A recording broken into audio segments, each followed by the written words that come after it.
So welcome, everyone, to the conference on the 9/11 evidence at the Pentagon.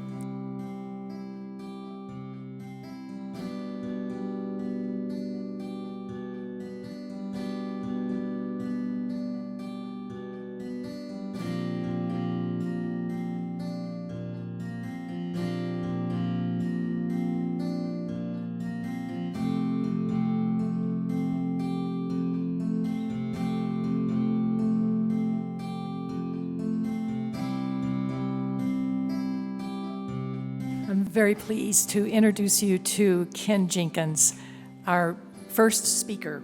Ken has a Bachelor's of Science in Electrical Engineering from Carnegie Mellon University. He also has extensive postgraduate study in psychology.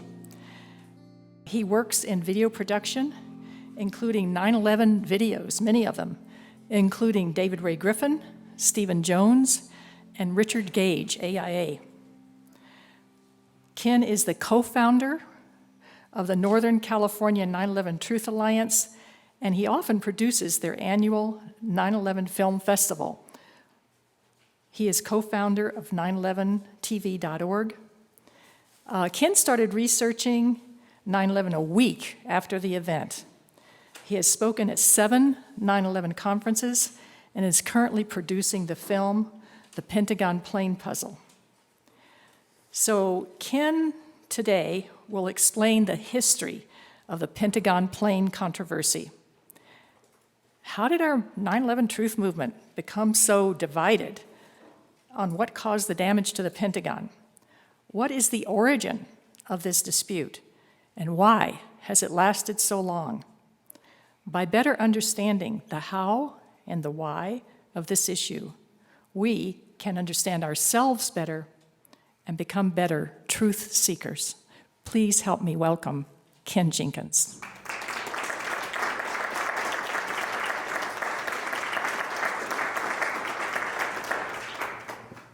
Today I'm going to talk about the history, how we got here, why we're at such an impasse, and solutions, what can we do? The history, how did we get here? What ideas caused us to believe that no plane hit the Pentagon? Are those ideas valid? And is there any reason to question these ideas? Why the impasse? What factors keep us from considering alternatives to what we believe to be true? What impedes our progress?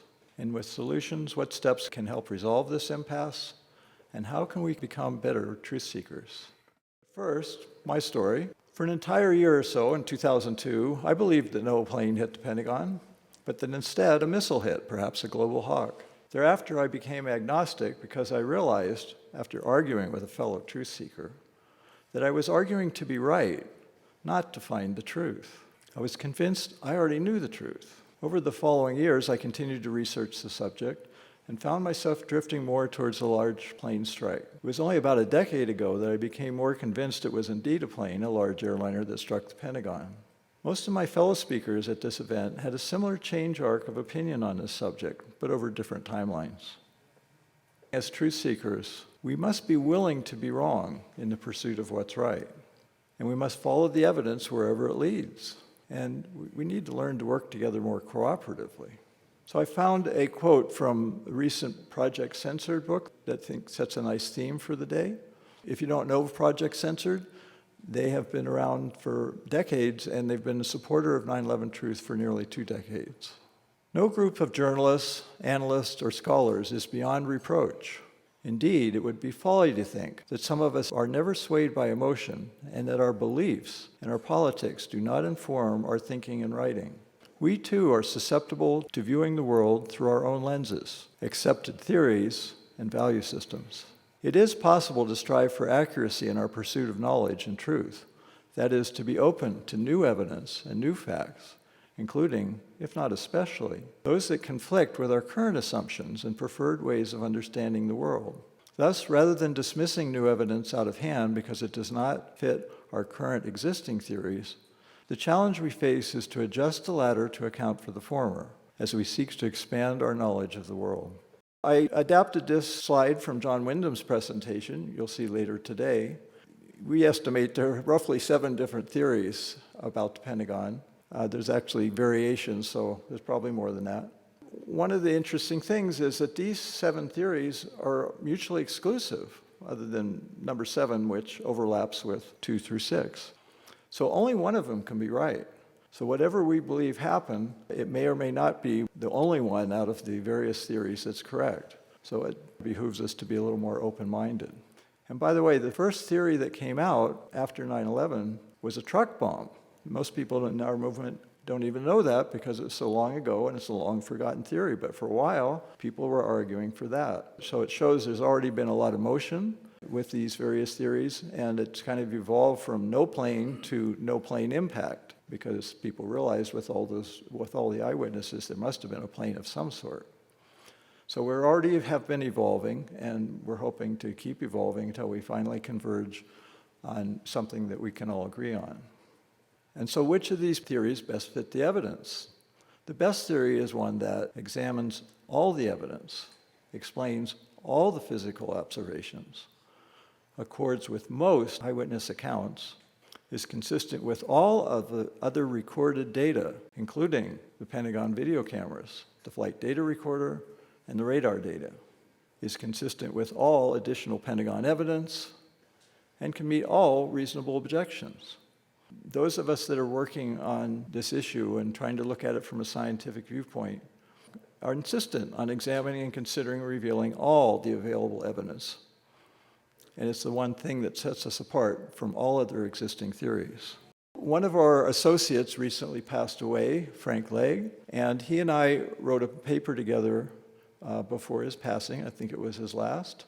And I'm going to summarize that very briefly, and it's available on my website. And this is what Kevin Ryan had to say about Frank.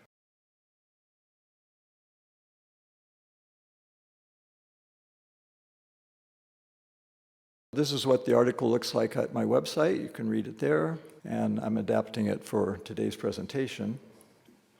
9/11 was a false flag psyop intended to convince the U.S. citizens that 4 planes were hijacked and crashed into iconic targets, including the World Trade Center and the Pentagon.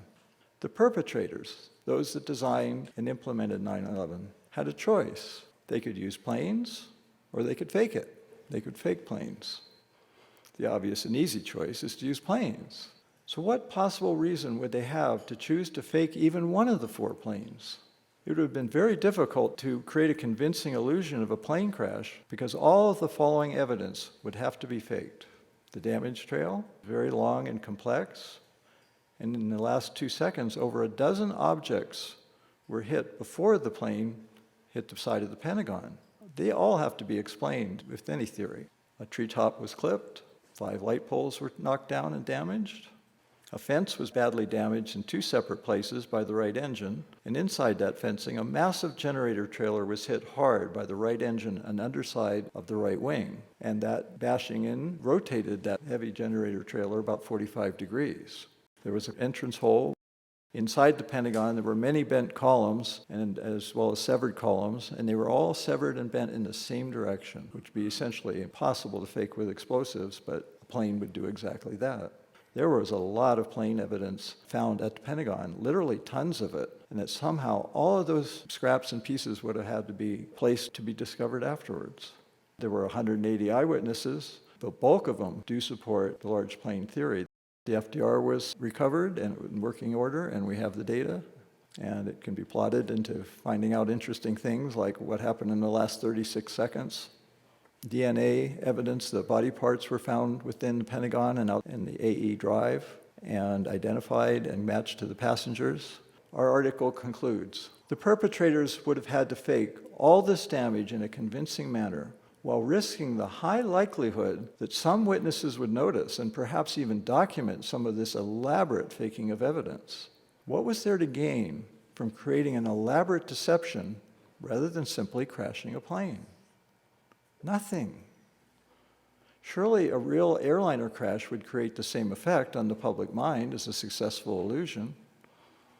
The perpetrators had everything to lose by faking and nothing to gain. Why not just use a plane? More of the history. How did we get here?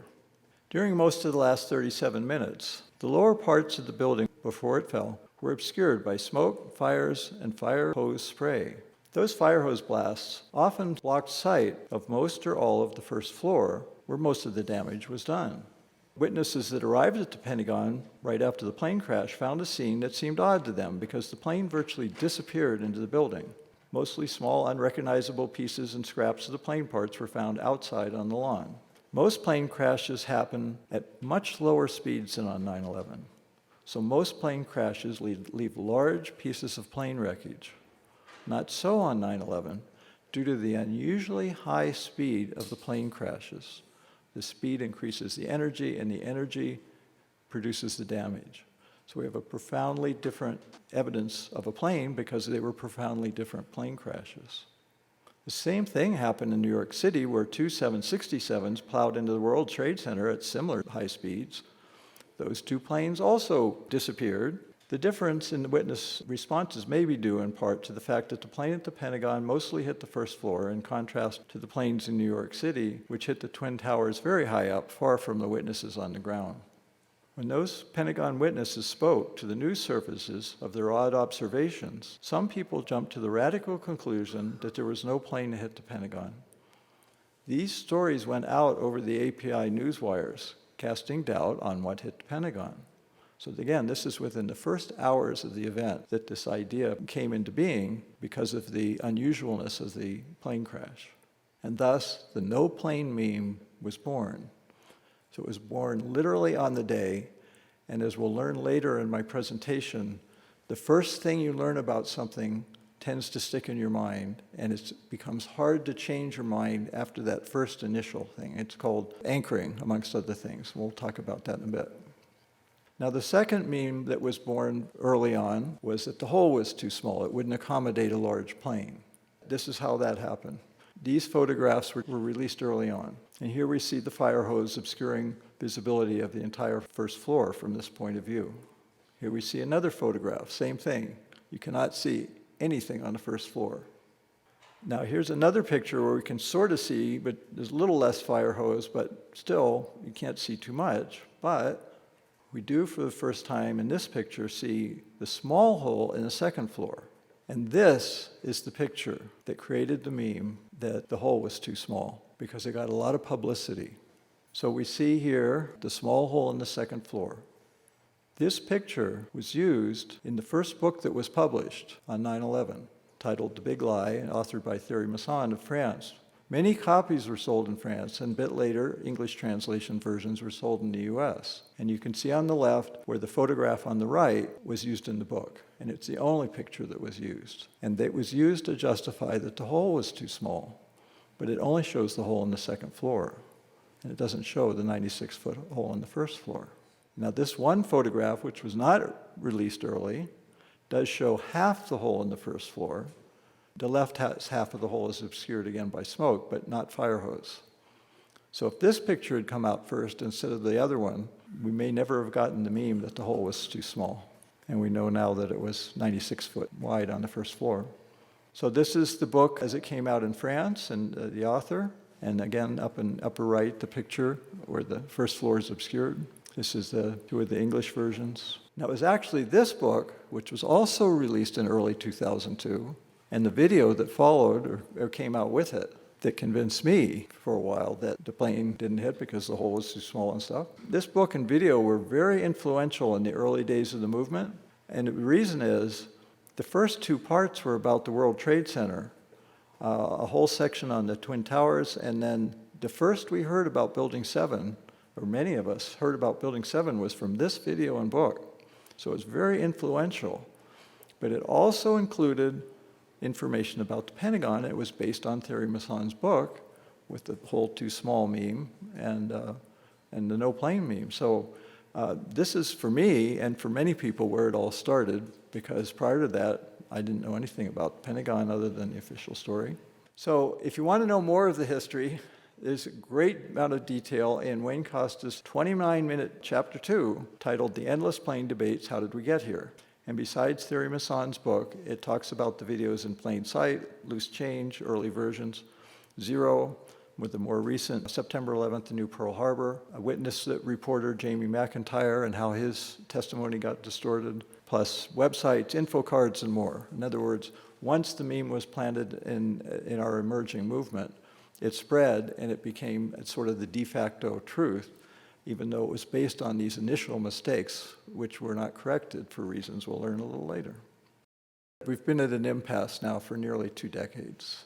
Why are we stuck here?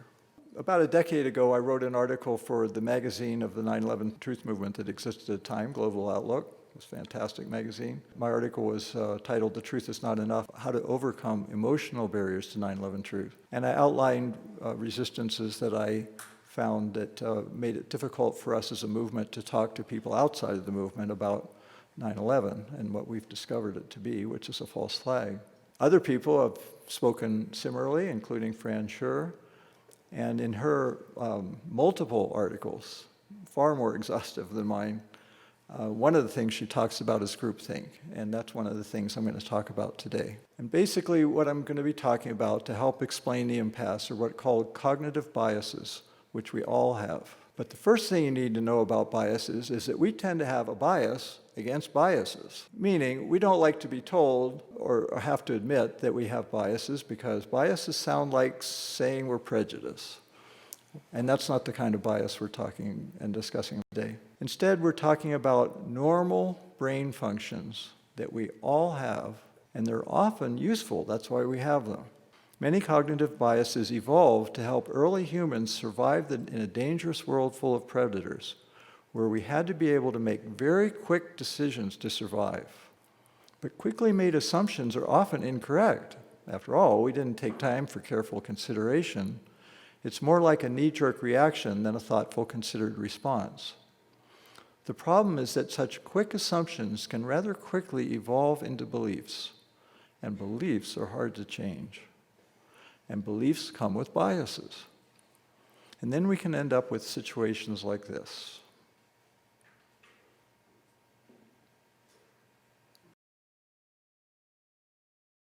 And I can admit, I myself have done exactly this, and I'm pretty sure most of the rest are, because again, we all have these biases. This is normal behavior. So, cognitive biases, what are they? Our biases are those beliefs to which we have solidly anchored ourselves, often because they were the very first explanation that we heard. Cognitive biases are systematic patterns of deviation from rationality in judgment. They are well studied in psychology and behavioral economics. The reality of these biases is confirmed by extensive, replicable research. Many biases are effects of information processing rules, in other words, mental shortcuts, called heuristics, that the brain uses to produce quick decisions and judgments. Biases have a wide variety of forms. There's literally well over 100 of them, including wishful thinking, which is something we've all heard of, and groupthink. In any situation, multiple biases can be present at the same time. It's not an either or, a lot of both and. So the first of the few we're going to talk about today, only 5, again out of hundreds, is called anchoring. It's also called focalism. It's a cognitive bias where an individual relies too heavily on an initial piece of information offered, considered to be the anchor, when making assessments and decisions. Anchoring occurs when, during the decision-making process, an individual relies on an initial piece of information to make subsequent judgments. Once the anchor is set, all future arguments, estimates, etc., are discussed in relation to the anchor. In other words, once the anchor is established, it is operative when interpreting subsequent information. One of the most relevant biases we have is called confirmation bias, and there's a lot of information about this on the web. You put that into a search engine, a lot comes up, including what I'm about to show you. Confirmation bias, also called confirmatory bias or my-side bias, is the tendency to search for, favor, interpret, or recall information in a way that confirms one's belief or hypothesis, while giving disproportionately less consideration to alternative possibilities. People display this bias when they gather or remember information selectively, when they interpret the information in a biased way. The effect is stronger for emotionally charged issues and for deeply entrenched beliefs, both of which apply to the Pentagon question that we're addressing today. People also tend to interpret ambiguous evidence as supporting their existing position. Biased search, interpretation, and memory have been evoked to explain, again, a long list, I'll give you a few examples. Attitude polarization, when a disagreement becomes more extreme, even though the different parties are exposed to the same evidence. We got that one. Belief perseverance, when beliefs persist after evidence for them is shown to be false. Primacy effect, this is again similar to anchoring, an irrationally greater reliance on information encountered early in the series. I showed how the whole too small meme and the no plane meme came in at the very beginning of the series. So those two things persist to this day. People still believe the hole was too small, even though evidence for the 96-foot hole in the first floor has existed for well over a decade. And then there's one called illusory correlation, when people falsely perceive an association between two events or situations. In other words, connecting dots that don't logically connect. I like to call it connecting too many dots. We want people to connect dots, but sometimes we can connect too many that don't actually connect. Other examples that come from within the grouping of biases that come under the heading of confirmation bias is biased interpretation. Confirmation biases are not limited to the collection of evidence. Even if two individuals have the same information, the way they interpret it can be biased. And then there's one called disconfirmation bias. People set higher standards of evidence for hypotheses that go against their current beliefs. I hear that often in the movement where we're trying to talk about the plane, and people come back and saying, where's your proof? They don't ask, where's our evidence? They ask, where our proof? So proof is a higher standard. So that's how that one applies. Then there's overconfidence in beliefs. Confirmation biases contribute to overconfidence in personal beliefs and can maintain, even strengthen beliefs in the face of contrary evidence.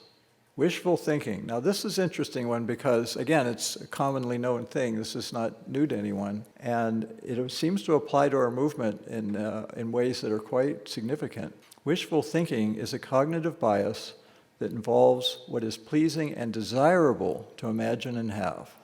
Wishful thinking often contrasts with approaches formed by evidence, rationality, or reality. Our movement desires and wants evidence and theories that disprove the official story. That's what we're about, right? Disproving the official story. So that's the evidence we want. Wishful thinking would cause us to be biased in favor of any hypothesis or theory that disproves the official story. It would also cause us to resist and push away any hypothesis that is consistent with the official story.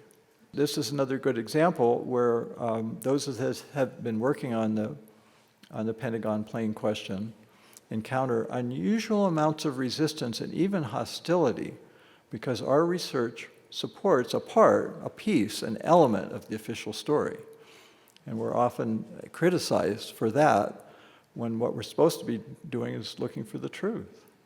Even worse, our work with the Pentagon plane seems to take away or nullify theories that, if true, would counter the official story. Thus our work, to some, feels like a kind of betrayal, and thus it arouses suspicion towards us.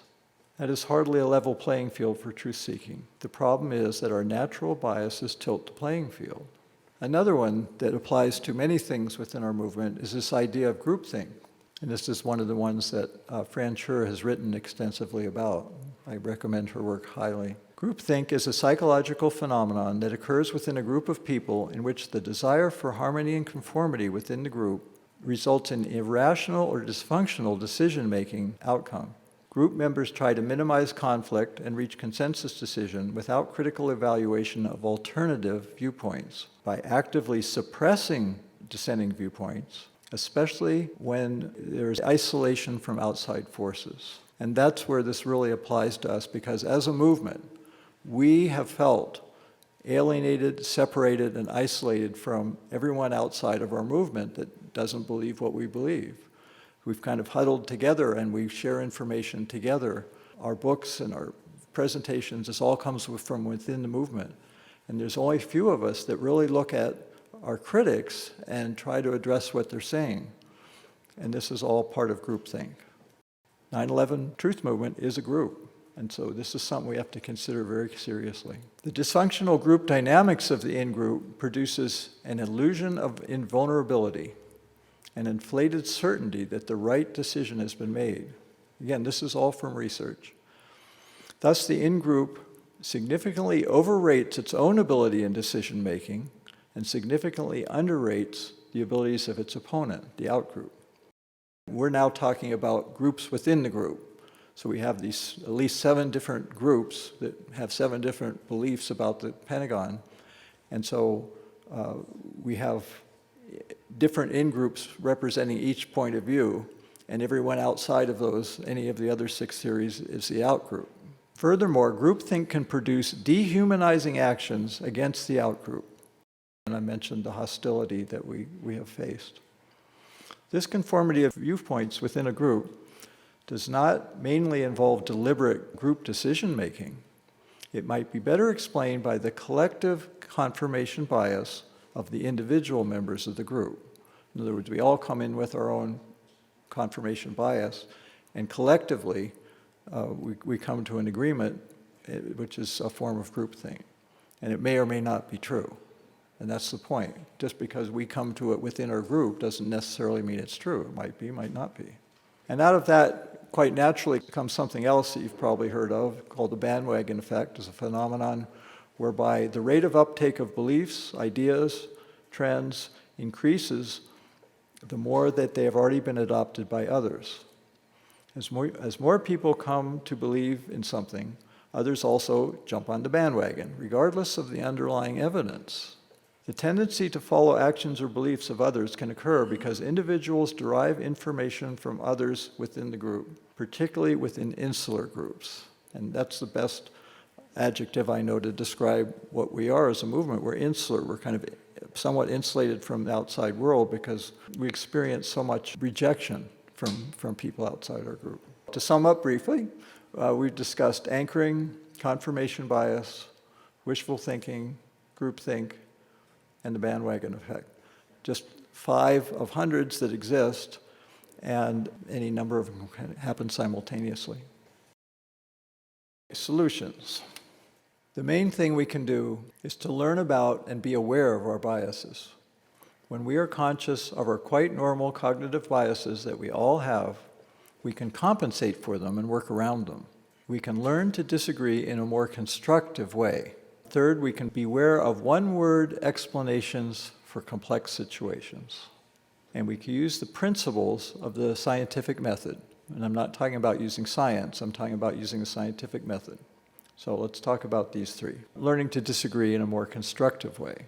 I found this graphic, I think it's very instructive. And the idea with this is to move away from the bottom of the pyramid and move towards the top, because the most dysfunctional and antagonistic and hostile ways of working together are at the bottom, and the ones that actually get us to the truth are at the top. And I'll mention just a few. Beyond name-calling is the very common ad hominem attack, which attacks the characteristics or authority of the writer or speaker without addressing the substance of the argument.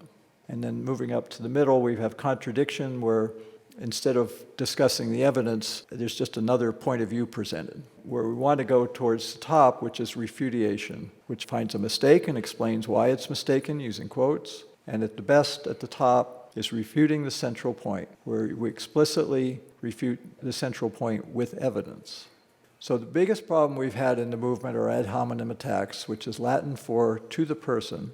It is a fallacious, argumentative strategy whereby genuine discussion of the topic at hand is avoided by instead attacking the character, the motive, and other attributes of the person making the argument and/or persons associated with the argument, rather than questioning the substance of the argument itself.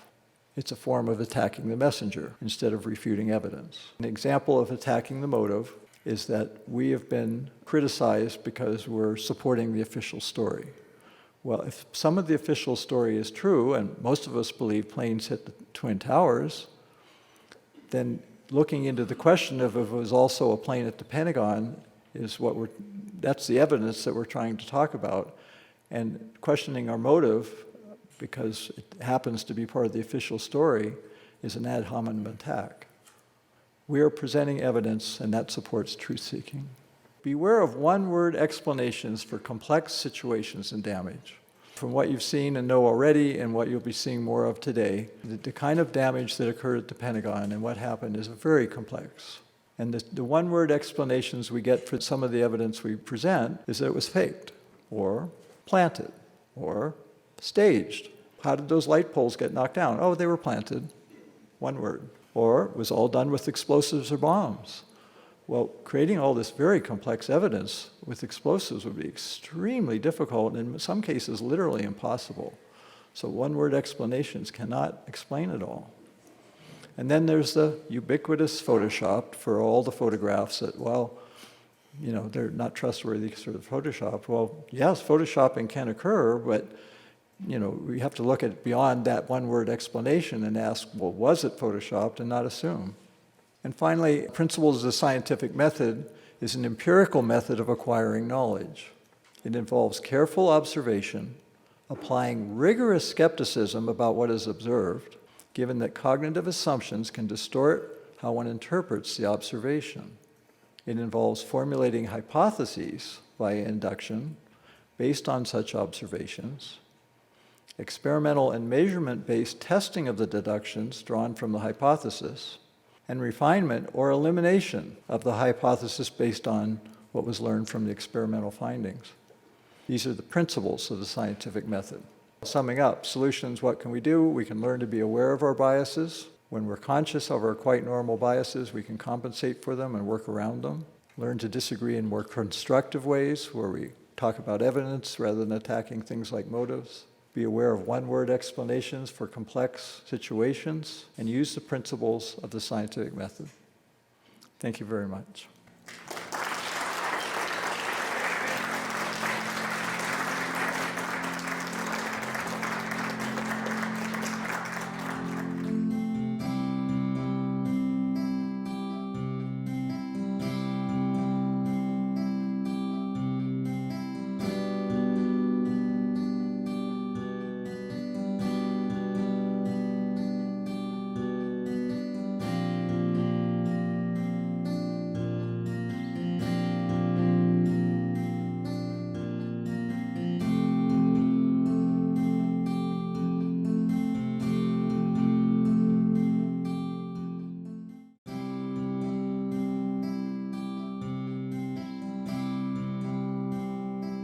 The next two talks, actually, mine and Wayne's, we're going to be talking about mostly the physical evidence right at the Pentagon scene.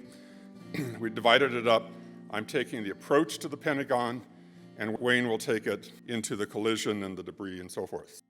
For me, the clearest indication that a large plane approached the Pentagon on 9/11 is not any single piece of evidence, but the alignment of many pieces of evidence of different kinds. It's the interconnectedness and cumulative nature of the evidence that strengthens the case as a whole. This is the comparison of the radar data and the FDR data for the flight of AA-77 as a whole, from takeoff at Dulles to its termination at the Pentagon. Some have pointed to gaps or mismatches in the radar record that might allow room for a plane swap mid-flight, but the fact that the FDR records a single plane from start to finish would seem to rule out a swap. Here's the final leg showing the radar and FDR data as the plane comes around to the final approach to the Pentagon. The Pentagon is here in the top right corner. The diamonds are individual radar points. They're color-coded. There's 4 different radar stations taking this data. The yellow line is the FDR data. And this diagram was shown to me by Frank Legg when we were working together on a paper. And this diagram is what first really got me off the fence and realized that there was very strong evidence for a plane approaching the Pentagon. Here's a zoomed-in view. The radar data ends right here, right near the Sheraton Hotel. This is the Navy Annex. Up here is the Pentagon. These red marks around the FDR path are the light pole damage, and so we see the alignment again. The color-coded dots inside the building is the damage to individual columns, and over here the red indicates missing, various others are stripped or bowed, and so forth. So you can see that the path of the damage internal to the building, and these yellow dots are the light poles that were knocked down, and then the other light poles that were not knocked down. So you can say these are go and no-go, kind of you know a little bit about the span of the wings just from that. I mentioned that the FDR leads all the way to the Pentagon.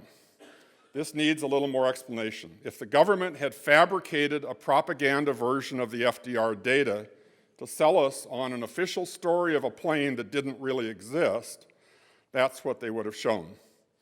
What we have instead is an FDR file where the second to last frame is corrupted and the last frame is unreadable by normal methods. And by the way, each frame holds 4 seconds of data. So all of the data approaching the final approach to the Pentagon is problematic.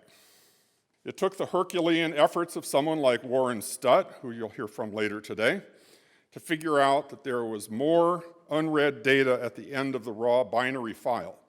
He had to figure out how to decode the binary FDR file so he could recover the missing data. Once that was accomplished, we have data that matches the direction of motion precisely, but whose path was offset due to sensor drift. This had to be corrected by calibrating the FDR path to actual evidence on the ground. In other words, the actual position of the plane indicated in the FDR has systematic errors in it, so it creates a cumulative drift of the data that had to be corrected repeatedly during the flight because this is using inertial guidance, not GPS. However, the directional information was very precise. Approaching the Pentagon in alignment with the radar and FDR data, there's a series of impacts or observations that I will call points of contact, and these are consistent with the approach of a large plane. The first point of contact is a single frame of a security camera at the Citgo gas station that shows what is most likely the shadow of the plane as it passed by. The green image here is the plane, and here's the track, and in black with white outline beside it is the shadow of the plane as figured by the angle of the sun and the height of the plane and so forth. This blue object is the Citgo gas station, and one of the security cameras was looking in this direction, and it saw a shadow spot for one frame. Now, this is very fuzzy, difficult data, but it's there, and it's consistent. It's the shadows in the right place at the right time for one frame only, and so the most reasonable interpretation of this is it's the shadow of the plane. Now, in the path here, there is a bush or something in the foreground, this fuzzy white area, dividing this into 2 parts. But this is a single frame. I'm blinking back and forth between the frame that contains the shadow with the previous frame, so by contrast, you can see the shadow. And there's a section of Wayne Costy's PowerPoint video that discusses that. The next point of contact is a missing rung and a scar on a camera pole mounted by Highway 27. This is on the bridge just before you get to Highway 27. And this has long been seen as a maybe as far as a point of contact with the plane, but people said, well, we don't have the view just before there, so how do we know it wasn't a pre-existing condition? Well, in any case, you'll hear more about that in just a second. The next point of contact, actually 2 of them are essentially simultaneous. There's a tree here on the overpass. Here's the overpass right here. And there's a tree with a notch taken out of it. And here's a close-up of the notch. It appears that the right engine scooped out the top of this tree. Almost simultaneously, there was a pole mounted right by the tree, the first light pole, and it was hit solidly by the wing and broken into 3 pieces. And these pieces are all accounted for by looking at the area right around where the pole stood. The tall vertical section of the second light pole was not broken. It was bent about 90 degrees. It's down here on the side of the road, down here. And the fact that it was bent and not broken, it was knocked over, but it's an indicator that this was hit by the very tip of the wing, the left wing, and so it was skimmed. Had it been hit solidly, it would have been shattered, but it was just skimmed enough to push it down. Here's the structure of the light poles. You have a vertical mast. You have two arms that reach out to support the lamp here at the end. Lloyd England's taxi came to rest next to the first light pole, but traveling at about 40 miles an hour, it would have taken a little over 160 feet to come to rest if you use reaction time and braking time in a standard calculation. So to come to rest by the first light pole means he was not hit by any part of the first light pole. He was hit in the windshield 160 feet or more further north on the road. Now, if you look further north on the road, that distance puts him beside the second light pole. And if you examine the debris from the second light pole, we already saw that the mast is off to the side, and the upper support arm is shown, and here's the lamp, but there's no sign of the lower support arm. The lower support arm, however, can be identified by elimination. All the parts of the first light pole can be identified here, leaving one extra. And right here beside the taxi is what appears to be the lower support arm from the second light pole. So this accounts for the damage. He was hit by the support arm from the lower support arm from the second light pole. That pierced his windshield, and he came to rest here. There's been a lot of discussion of how it was impossible for this long, 30-foot length down here. It was so heavy, 200 pounds and all that. They made a big deal about how Lloyd England supposedly identified this as what hit his car. Well, I don't think he did identify this, and it doesn't appear that he did in the videos. However, even if he did, he's just wrong. He is in error because we know he could not have been hit by any part of the first light pole. He was hit by a part of the second light pole, which is smaller, and it gets rid of all the ambiguity on how that event occurred. There are three more light poles here. I'm just going to step through them and continue on. If you want to look at the details of each of these, that's in Wayne Costy's video series. If you go to 911speakout.org and look at the Wayne Costy tab, you can get the whole video. You can also get the 35-minute summary that we saw earlier today. The next observation is the plane flying across the lawn, as seen by two security cameras that are by the driveway, the entrance to the Pentagon. I'll come back to this at the end of my talk. However, several objections have been raised to the plane crossing the lawn and impacting the Pentagon. I'd like to deal with those as we go. First, some say the plane could not fly that fast at sea level. It was clearly flying faster than recommended speed, but not so fast that it would break up. Note that it was in a dive. It was coming down, and it was pulling out of a dive, and that would help it maintain higher speed. And also notice that the high speed, around 560 miles an hour, as what's indicated in the FDR, and that was only the speed in the last few seconds. It was picking up speed all the way into the Pentagon. I also want to point out that if you look at, there's an analysis of the plane that hit the South Tower at the World Trade Center, Flight 175, and that one was also in a dive. That one was also at sea level, and its speed was measured to be about the same as what we're talking about here. So whether or not you have theoretical objections to that speed, we have multiple examples where it appears observationally that was the kind of a speed it was traveling. Just before the plane hit the Pentagon, it encountered a couple more obstacles. One was this blue thing here is the generator trailer. It was a large diesel generator used during the refurbishment project. This is an illustration of the kind of generator it was. And typically these are in the range from 20 to 40 tons. Here it shows it after it was hit. Notice a major chunk was taken out of it. That was by the right engine of the plane. There's also a groove that goes across the top here, right here.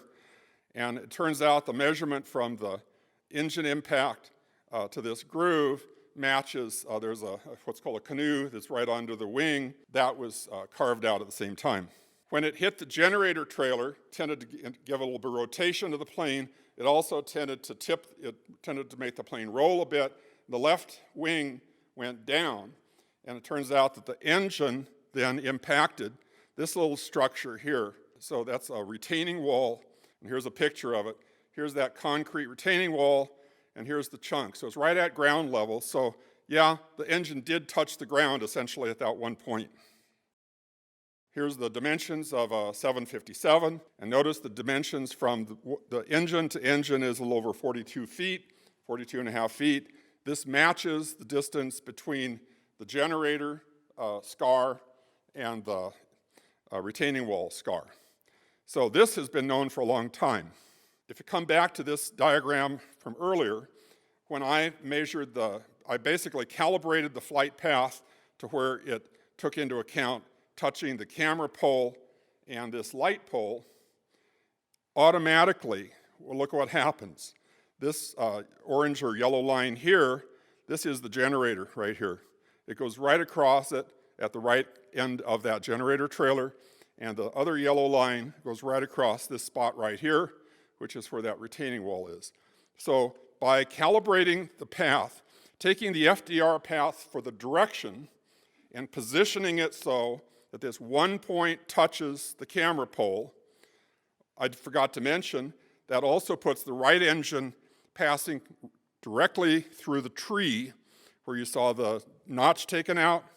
So we have the camera pole, the tree, the left wingtip touching the second light pole, the right engine hitting the generator trailer, and the left engine hitting the retaining wall. So all 5 points of contact line up perfectly on this calibration.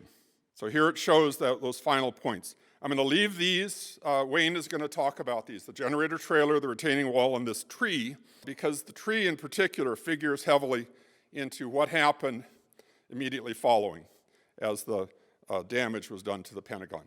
Now, I'm going to finish my part of the presentation. I think it's easier to do it with a little video clip here because it involves some video footage here. So this is seeing the Pentagon plane. In March 2002, 5 frames of a video from a security camera at the Pentagon were released or possibly leaked as small BMP images. The first of those frames purportedly showed the Pentagon plane. The remaining frames showed the growing fireball.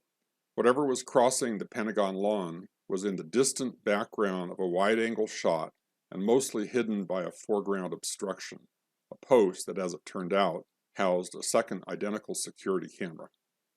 The most obvious feature of whatever was crossing the lawn was a white smoke trail that was hard to interpret. If there was a plane, why was there a smoke trail? Planes don't emit smoky exhaust. Missiles do. Also, how could a large plane, such as a 757, hide behind the small post in the foreground? The tail of the plane was visible, but without more context, it was difficult to identify it as the tail of a large plane. This image fueled speculation that the actual impacting object was a small plane or a missile. Compounding the confusion, the picture had an erroneous timestamp, added later during copying of the file, it turned out. It was not in the original. The lack of context and the small image size did more to sow confusion than shed light on what hit the Pentagon. 2 longer videos shot at 1 frame per second from the same camera and a second camera mounted in the foreground post were released in 2006 in response to a Freedom of Information Act request for surveillance videos that may have captured the incoming plane at or near the Pentagon on 9/11. One of these included the original 5 frames. Many people viewing these as still frames over the years, myself included, failed to see the plane. The lack of a clear visual image of the plane stirred speculation about what, if anything, actually hit the Pentagon. By the time the 2 longer videos were released in 2006, No plane at the Pentagon speculation was well established to the point that this belief was virtually synonymous with the 9/11 truth movement in many people's minds.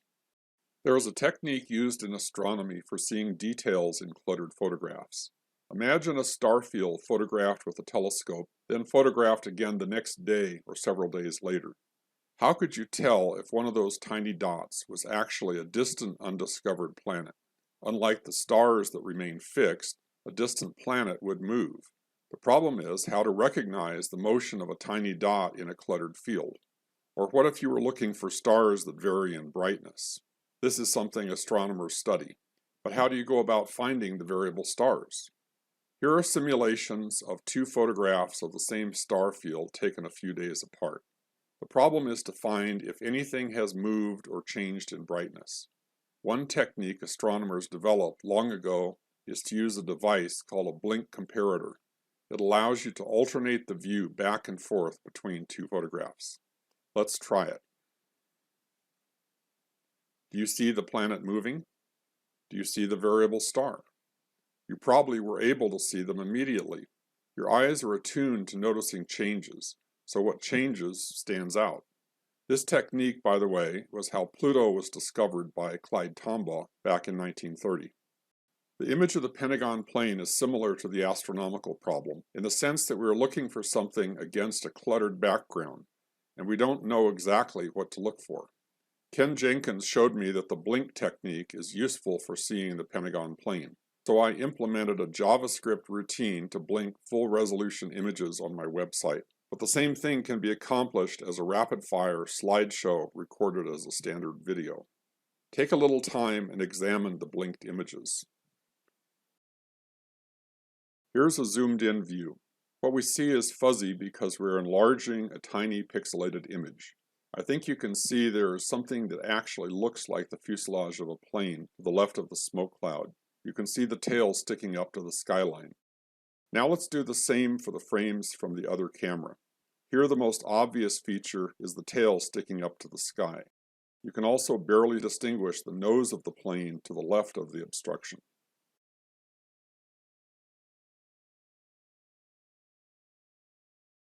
Here's another blink comparison using one frame from each camera, showing the movement of the plane in the time interval between the two exposures. Note that the plane is both crossing our field of view and coming toward us, so the size changes. Also, the two cameras have slightly different points of view. Notice the details in the smoke trail. The undulations along the bottom edge of the short smoke trail can be seen in the longer smoke trail as well. The longer smoke trail is an extension of the trail that's already there. Notice how far the plane has moved in the time interval between the two exposures. The two cameras were recorded on the same recording device, so they were not simultaneous exposures. The film The New Pearl Harbor assumes without justification that the offset time between the two videos was 1/30th of a second. There's a pickup truck owned by Mickey Bell, one of the workers in the Pentagon refurbishment project, that is visible after the fireball. Wayne Costi has determined, based on measurements of the movement of the truck, that the time delay from one camera to the other was actually 4/30ths of a second.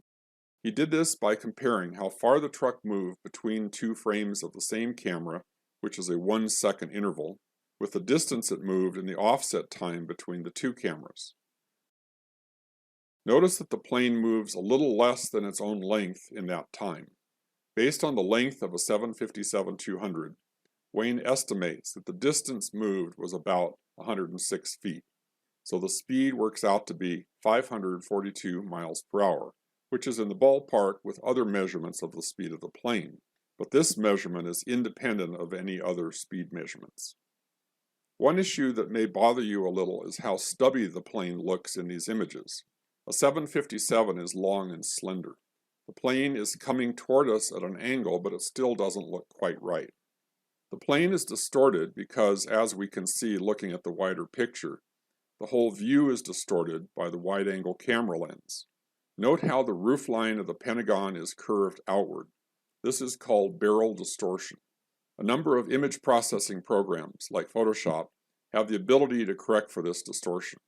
I'm using an alternative program called GIMP. GIMP provides a slider to balance barrel distortion with the opposite effect, which is called pincushion distortion. Simply adjust the slider until lines that are supposed to be straight are shown to be straight. The result is the borders of the image are given severe pincushion distortion, but the image itself is flattened. This correction stretches out objects near the edge of the field, which were compressed in the original distorted view, so the plane looks more elongated. It's starting to actually look like a 757. Another question that may be lingering in your mind is, why is there a smoke trail? A number of explanations have been suggested. The right engine of the plane had moments before gouged the top of a tree on the overpass near the first light pole, leaving a circular gouge in the foliage with stripped stems remaining. The smoke we are seeing can be explained as the burning foliage in the right engine on the far side of the plane, which is what hit the tree. If we return to the image of the plane in the original 5 frames leaked out in early 2002, we can see that the original frames are identical to the corresponding frames in the longer version released several years later. There's no sign of tampering. If they were trying to sell the public on the presence of a plane that wasn't really there, they did a bad job of it. The smoke trail was not a selling point. It was a huge counterpoint to their message. The extreme subtlety of the plane image against the cluttered background, requiring special techniques to even see it, is not what one would expect of a propaganda piece. Also, as we've seen, there was complex interrelated information in the images, such as the motion of Nikki Bell's truck correctly corresponding to the speed of the plane, and the distortion of the plane image that was removed when the overall camera distortion was corrected. These self-consistent elements argue for the authenticity of the images. The bottom line is we have good reason to believe that we are actually seeing a large, fast-moving plane approaching and impacting the Pentagon on 9/11.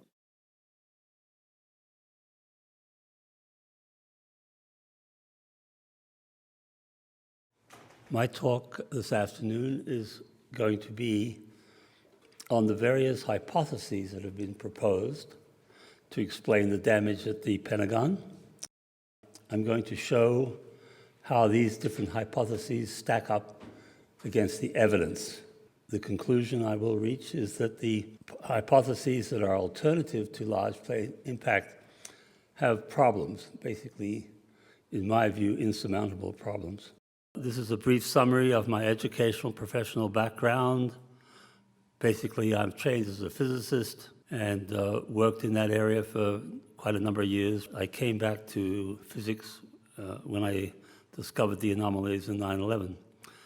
I joined the 9/11 Truth Alliance in 2007, Scientists for 9/11 Truth in 2009. I was a founding member. I set up a scientific method 9/11 website with other scientist members, John Cole, Timothy Howell, Jack Meager, and the purpose of the website is to discuss papers. And I've written 5 papers on the Pentagon and 2 on the World Trade Center demolitions. Here's a list of my papers on the Pentagon. There are 5 of them. My first paper in 2011 dealt with the theories, alternative, or I call them theories then, but I see them all now as hypotheses, thus suggestions, not a theory. My talk is based on a table in that first paper. So what happened at the Pentagon on 9/11? Which hypothesis best fits the evidence? The best hypothesis is the one that explains all the physical observations, accords with eyewitness accounts, is consistent with other recorded data, such as the Pentagon video cameras, flight data recorder, radar data, is consistent with additional Pentagon evidence, and can meet all reasonable objections. And if a hypothesis fulfills the above, it then becomes a theory. So I'm going to compare the various hypotheses with the evidence using a table 1 from my 2011 paper, which I've updated with a couple of items of additional research that has happened recently.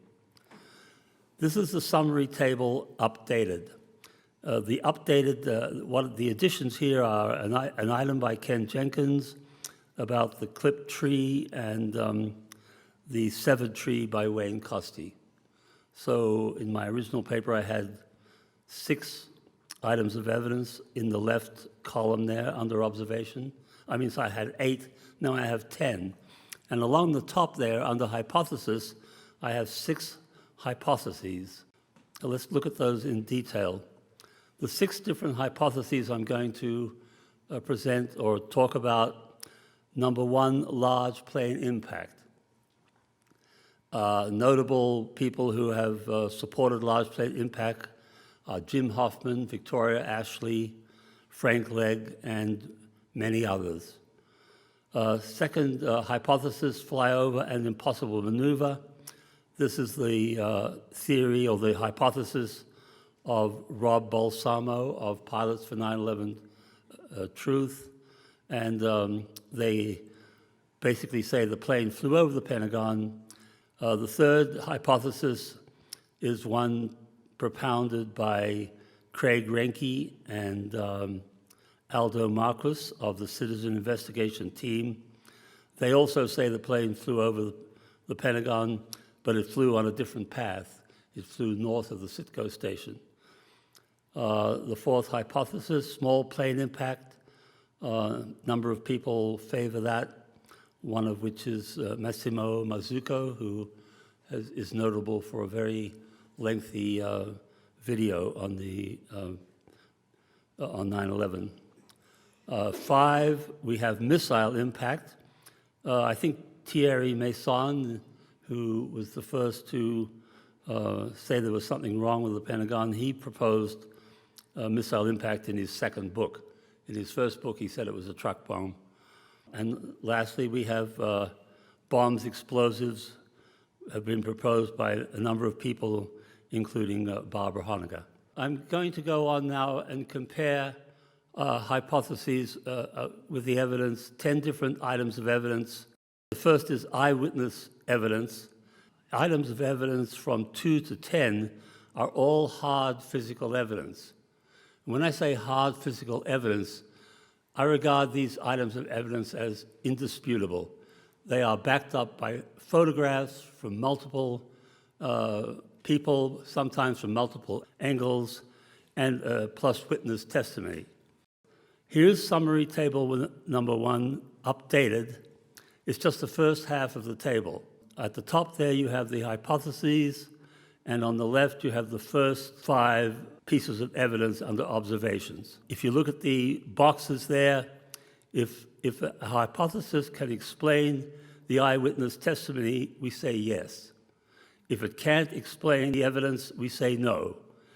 Or we may say no to very little or no to very, very unlikely. So the ratings we have in those boxes are going to tell us whether those hypotheses agree with the evidence. So first of all, we'll start with eyewitness evidence. In the paper, at the top there, the link there, I've listed 64 eyewitnesses to plane impact. That was a paper written jointly with 6 other scientists and engineers investigating the Pentagon. As an example, Chadwick Brooks was a Pentagon police officer. He was at the Sitco station. He saw the plane nosedive into the Pentagon, full throttle, clipped the lamp pole, and it just disintegrated the plane.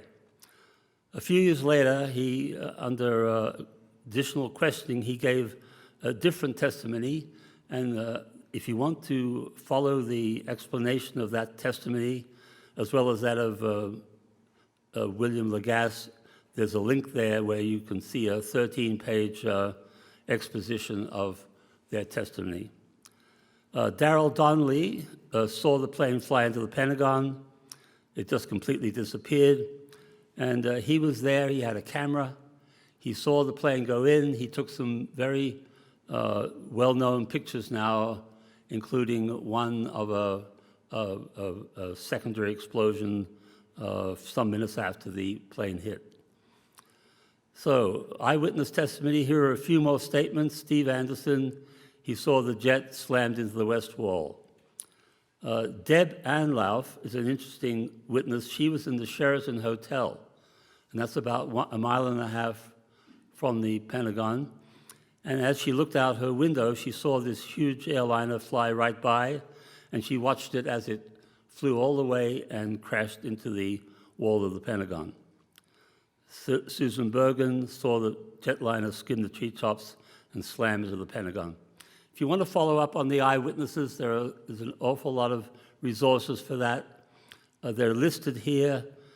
See the witnesses who saw the event, the witnesses who saw the debris, the witnesses who described the plane, etc. Summing up the eyewitnesses, it was a clear sunny morning. Hundreds of people were stuck on the highway, Route 27, that runs a couple of hundred yards parallel to the West Wall. It's been described as a massive traffic jam. So you had an audience there of witnesses who could not have been staged there. They saw the huge fireball. The majority of the witnesses described the plane as large, silver, and low flying. So coming back to our summary table, look at the eyewitness testimony. The large plane impact hypothesis can explain the eyewitness testimony, whereas none of the other hypotheses can explain it. But for the small plane, we've said no to very little. There are a few people who saw a small plane. Some of those were at a great distance where they probably couldn't judge the size of the plane, but by and large, most people saw a large plane. And so let's move on to the next item of evidence or observation, the airplane debris. The airplane debris was mostly fragmented, but there were a number of large pieces spread around. The debris was concentrated close to the facade north of the entrance hole, where the plane's momentum, the plane hit obliquely, the momentum and the trailing air mass, and possibly the explosion would spread it around. But the concentration north of the entrance hole is quite understandable from the momentum and the direction of the plane and the trailing air mass. There was other debris inside the building and in the A&E driveway, and the recognizable parts were silver fuselage pieces, engine parts, wheel hub, tire, etc. Some of the fuselage pieces had red and blue American Airlines markings. The debris basically matches that expected from an American Airlines Boeing 757-200. Here's a picture of the wheel wreckage found in the A&E driveway on the left.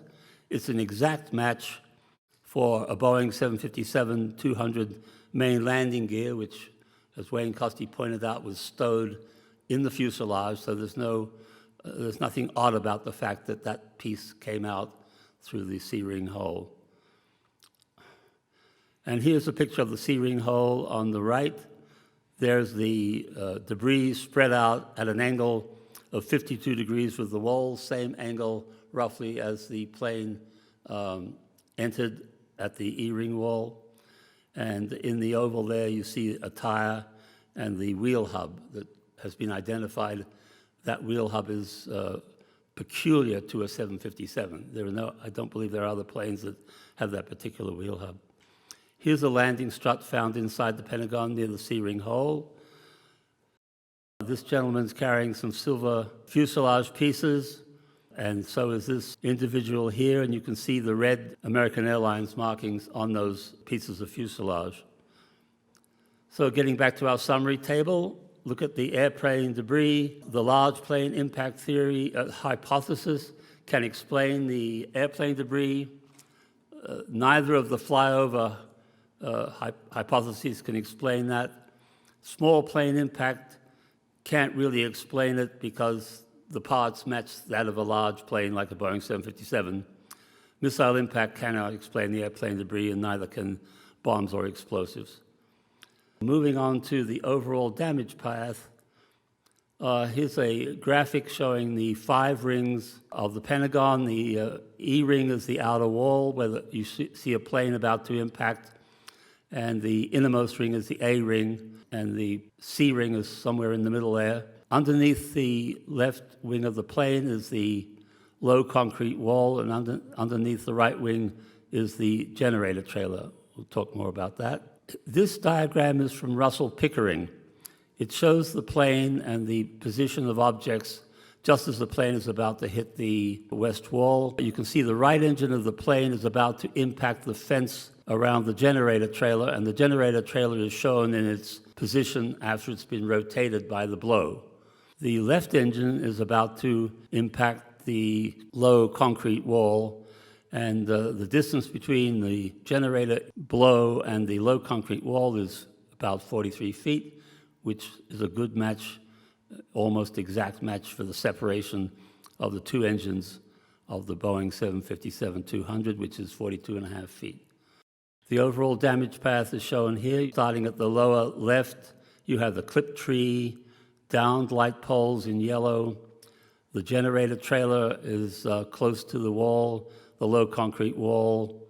There's a severed tree right at the wall near column 16.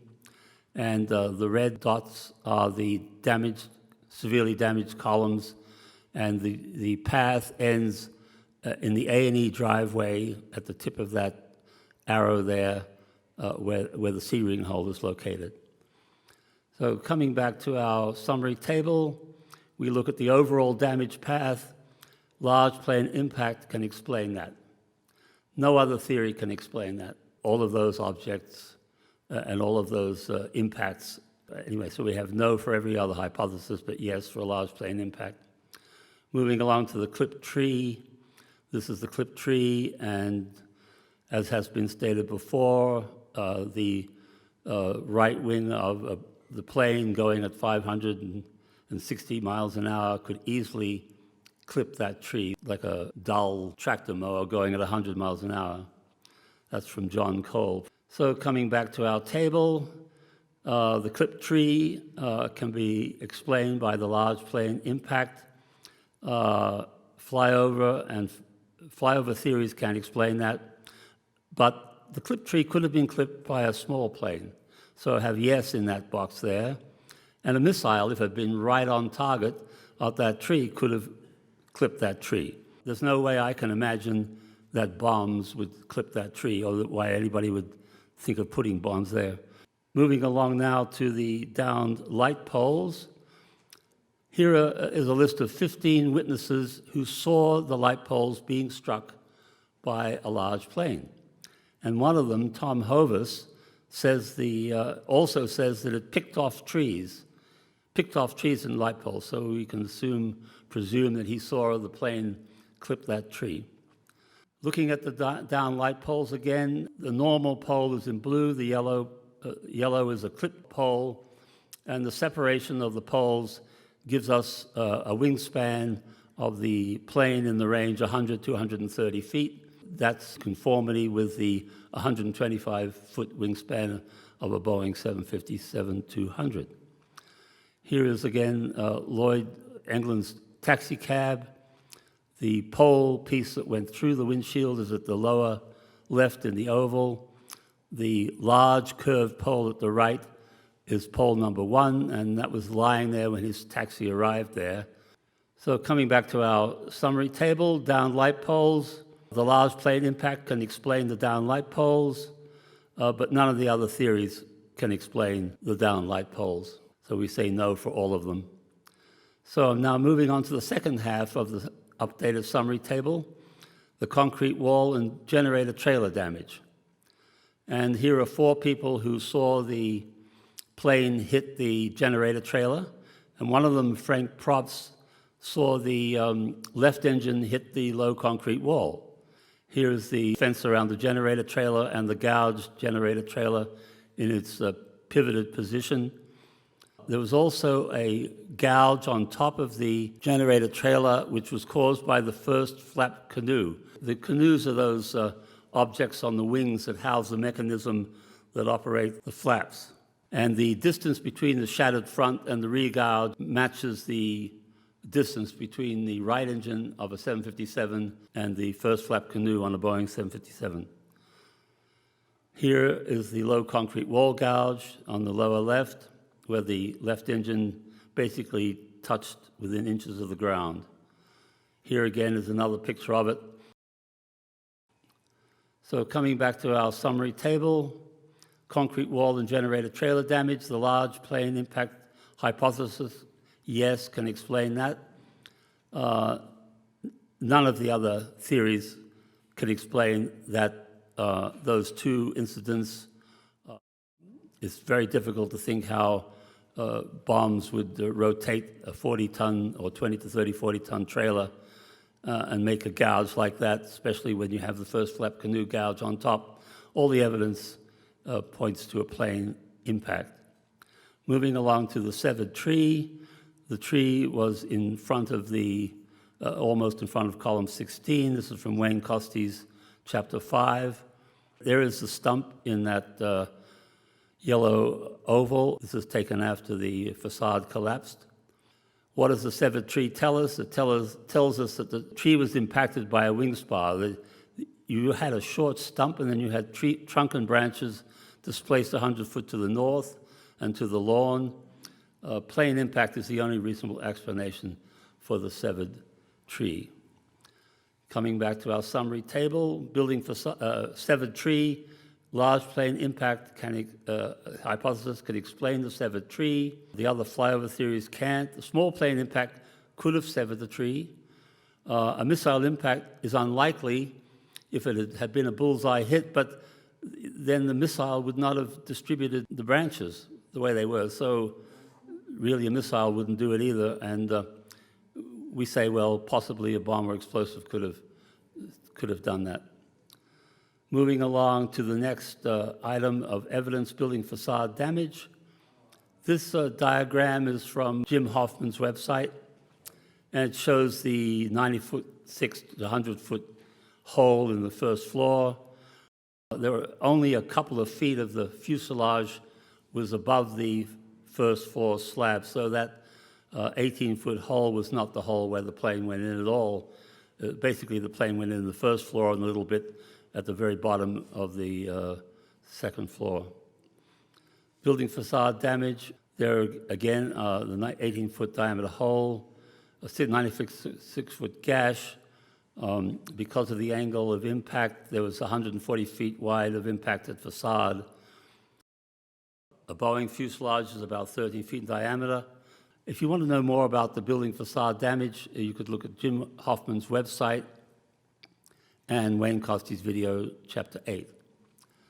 Coming back to our summary table, the building facade damage, the large plane hypothesis can explain that. The next two hypotheses can't explain it. A small impact, plane impact, could explain maybe some of it, but the size of the damage and the configuration of the damage it's unlikely that it would have been a small plane. Missile impact can't explain it, and I don't think bombs could explain the damage there when you look at it in detail. So finally, we come along to interior columns, damage and debris. And this is from the American Society of Civil Engineers, who produced a report called the Pentagon Building and Performance Report. And they show the damage done. At the top there, you have a row of red columns, which are basically the columns 9 through 18 that were basically destroyed. Columns that are less damaged are in blue, then green, and then columns in yellow had retained some functionality. If you look at the path, down at the bottom right there is the C-ring hole, and this diagram basically shows you the size and the extent of the damage. It is consistent with a large plane flying at that angle into the Pentagon West Wall. Columns were missing, bent, damaged. The forward motion is shown by the damage in the interior. The columns were bent to show the direction of debris flow, and fragmented plane pieces abraded the columns. So that column at the left there is an abraded column. It's all the concrete around it has been stripped off by a high-speed flow of plane fragments, and the bending shows the force, kinetic energy, momentum of the debris. Here again, you have more curved columns and some silver sheet metal hanging from the roof. This is a very interesting interior photograph more curved columns, lots of debris under an intact ceiling. Bringing that amount of debris under an intact ceiling in a few seconds would be an impossible feat to stage that. So what does the internal column damage debris show? The fact that they were curved and abraded with shredded metal around them, massive amounts of debris below an intact ceiling. Took several days to remove the debris, so the debris was not caused by a cave-in of the floor above. So from a scientific point of view, I think it would be impossible to stage that damage and debris. It's explainable only by plane impact. So coming back to our table, interior columns damage and debris, we say yes for the large plane impact hypothesis, no for everybody else, except for a small plane, we say no to unlikely because of the extent of the damage that was there. Finally, the C-ring hole. This is a photo of the C-ring hole shortly after the event, and you have the debris and the plane parts in the A&E driveway. So what created the C-ring hole? The plane impacted the west wall at a 52-degree angle, columns were broken, bent, and abraded. There was a high-speed flow of plane parts and light fragments. The debris retained enough focus and energy to break through a 2-brick-thick masonry wall and create this somewhat circular opening known as the C-ring hole. There is the hole. After some of the debris has been removed, they've added some markings on the left and the right. On the left, you see a circle with a V in it, and on the right, it says punch out. The features of the C-ring hole are, it's the only true exit hole for the plane debris. There was smoke that exited through 2 doorways. One was a single doorway, and another, I think, a roll-up doorway. But they were not exit holes. They were entrance and exit holes, and they were man-made. The markings added to the walls beside the C-ring hole. On the left, you have the international symbol for victim V. The line through the V indicates the victim's deceased. The circle around the V indicates the body has been removed. And the marking on the right, punch-out, appears to be a contractor term for a to-do list or a list, a punch-out list. So coming back to our summary table 1 updated, this is the whole table in one slide. So you have the 6 hypotheses in the first horizontal row there, and the 6 items of hard evidence plus eyewitness, 9 items of hard physical evidence plus the eyewitness testimony in the left column. And if you look at the large plane impact hypothesis, it can explain everything. Look at the next column, flyover, impossible maneuver, can't explain any of that. Neither can the flyover north of Cisco explain any of it. Small plane impact can explain a little here and there, but there are some serious problems, for example, with the separation between the concrete wall and the generator trailer says, no, it's not a small plane, it's a large plane. Missile impact can't explain very much of any of this evidence, and neither can bombs and explosives explain it. Most of the damage would have to be done by some kind of force hitting, slicing through things. So from this table, at this point, the large plane impact hypothesis is clearly the best hypothesis.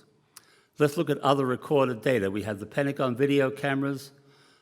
Ken Jenkins, David Chandler have shown you can actually see the plane with a blink comparator. The flight data quarter evidence decoded by Warren Stutt supports not only the plane impact, but it supports the plane as being flight AA-77. And the radar data also supports the identity of the plane as flight AA-77 as originating from Dulles Airport. Additional Pentagon evidence. In my 2011 paper, I had a second table in which I listed additional evidence, and I've updated that evidence for this talk. So I'm looking now at updated summary table 2. And I'm going to break this into 3 parts because it was a large table, and I want you to be able to see it. We have the Dulles video, FDR data, radar data, Norma Mineta's testimony, and cell phone calls. Those are the observations in the left column. In the second column, I asked the question, is this evidence or hypothesis applicable? If it is, I say yes. If it's not, I say no. And then in the third column, would proof support large plane impact? And you can see that where the evidence is applicable, it supports large plane impact, and the details are in the comments section. Going to the second part of this table, spiral path, VDOT antenna, camera pole, autopsy results, 5-frame video, event time. These, where applicable, these items of evidence, where applicable, support large plane impact. The VDOT antenna, we now heard from David Chandler that he can actually measure the wingspan using this evidence here. There's the missing rung again. So in the third part of the table, we have seismic signal, clipped car antenna, men picking up debris, C-130 flight. Again, where applicable, they all support large plane impact. There's none of these pieces of evidence go against large plane impact. I'll just bring your attention before I close to the object under the blue tarp. There was a lot of questioning about what was under this blue tarp these gentlemen are carrying. You can see at the lower right. And this is from a PowerPoint presentation by Ken Jenkins. The blue tarp mystery solved. There was nothing under the blue tarp because the blue tarp had nothing in it. It was a tent. And the tent was used for triage.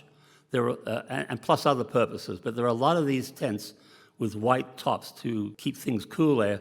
They were all set up all over the area there. There are lots of aerial photographs showing many of these tents. So they weren't carrying anything. It was very light. So this is the point. We wondered about this. We said there was something, they were hiding something, but they weren't hiding anything. So we make mistakes, and when we do, it most helps our credibility to admit it. The best hypothesis of what happened at the Pentagon is demonstrably large plane impact, and most probably flight AA-77, a Boeing 757-200.